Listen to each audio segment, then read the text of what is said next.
You ask Tiger to solve. This deals with linear equations with one unknown. The final result is m equals -3. Let's solve it step by step. Swap sides. Group all constants on the right side of the equation. Subtract 7 from both sides. Group like terms. Simplify the arithmetic.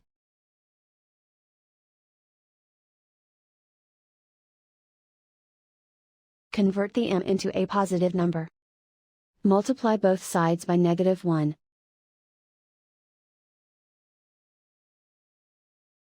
Remove the ones.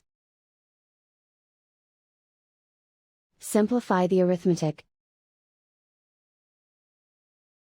And so the final result is m equals -3.